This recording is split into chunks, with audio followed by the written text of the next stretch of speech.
U.S. President Trump to hold phone calls with Russian and Ukrainian presidents on May 19th.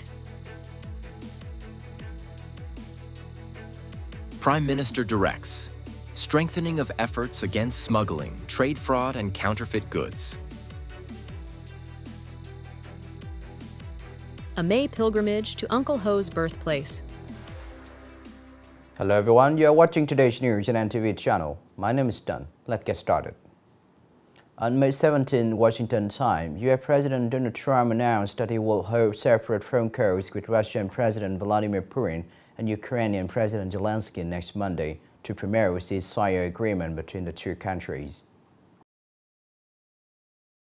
I will speak with Russian President Vladimir Putin at 10 a.m. on Monday, May 19th.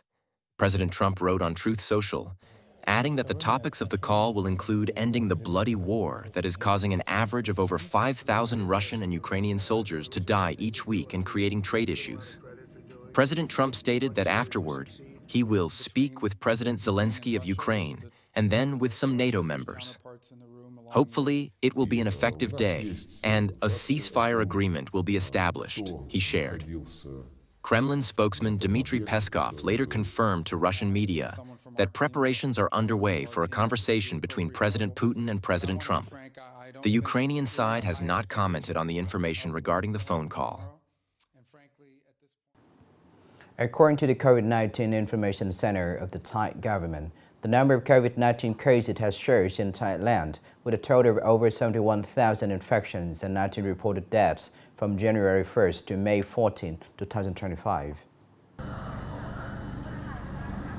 Data from the Department of Medical Science under the Thai Ministry of Health indicates a rising presence of the Omicron variant XEC in Thailand during January and February this year. Health officials are urging the public to remain vigilant, monitor symptoms, wash hands frequently, and wear masks in crowded places.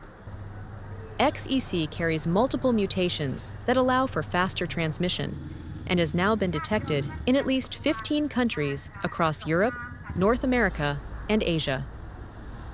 Data from the US, UK, and China show that XEC spreads 110% faster than other Omicron subvariants, accounting for 10 to 20% of new infections in some regions. Public Health Minister Somsak Thepsutin reassured the public on May 9th that there is no need to panic. He emphasized that while the number of cases remains high, On May 17, Prime Minister Phạm Minh Chính signed Directive No. 13 to enhance the work against smuggling, trade fraud, and counterfeit goods in the new situation. The directive states that there are no forbidden areas or exceptions in enforcement, implementing the principle of addressing one case to alert the entire region and sector.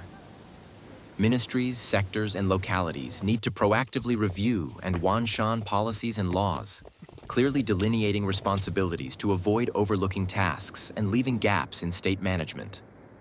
The Prime Minister tasked the Central Committee of the Vietnam Fatherland Front, member organizations, and local party committees to coordinate in promoting and encouraging union members, associations, and the public to participate in the nationwide movement against smuggling, trade fraud, and counterfeit goods.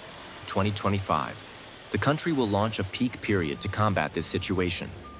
The restructuring of agencies must not affect the work against smuggling, fraud, and counterfeit goods, with results to be reported to the Prime Minister in June 2025. Coming up next are some updated news.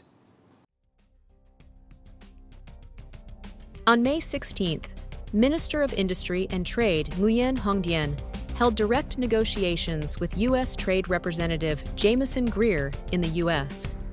This marked the first in-person discussions following online talks on April 12th.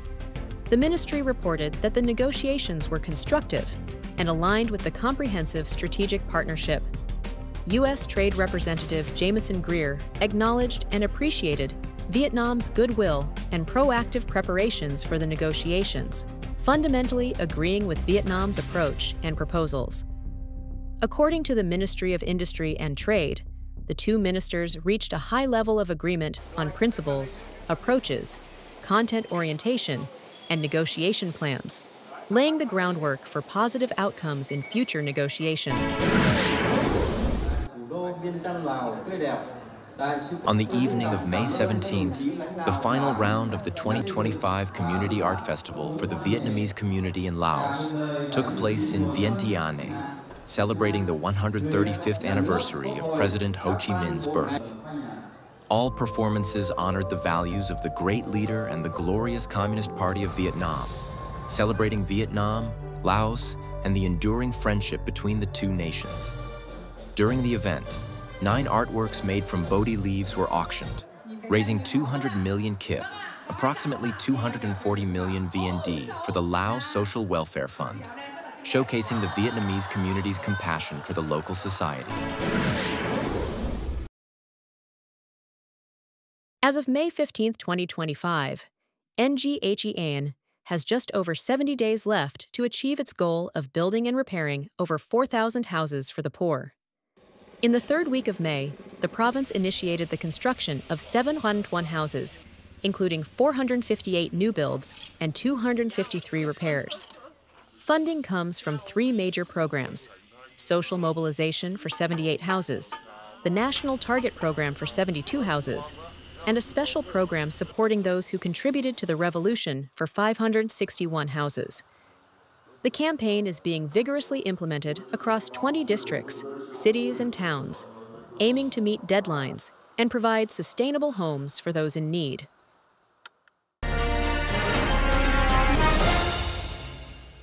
Every May, the Kim Liên Special National Historical Site in Kim Liên Commune, Nam Dan District of Nghệ An, welcomes many visitors from both Vietnam and abroad. Over the years, this site has become a cherished place that preserves cultural heritage of President Ho Chi Minh, deeply resonating with countless generations of Vietnamese people. When visiting the Kim Liên historical site, everyone wishes to personally offer a beautiful bouquet and a fragrant incense stick as a way to express their gratitude for the immense contributions of President Ho Chi Minh. Some visitors are coming here for the first time, while others are familiar with every little path. But each trip is an emotional experience, both intimate and sacred. When I come here, I feel like I'm returning to my homeland. It's so peaceful and refreshing, and the people are friendly. This is my first visit, but it definitely won't be my last. To accommodate the large number of visitors during this time, the Kim Liên historical site will open all 3 areas: Sen Village, Hoang Tru Village, and the tomb of Hoang Thi Loan for tourists to explore.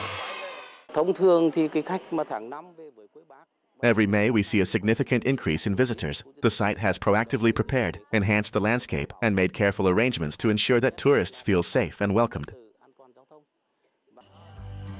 During these May days, the entire nation is joyfully celebrating the 135th anniversary of President Ho Chi Minh's birth. In his homeland, under the thatched roof and beside artifacts weathered by time, Vietnamese continue to return here, seeking the roots of the most sacred and beautiful values of the nation. This is the end of the show today. Thank you for watching.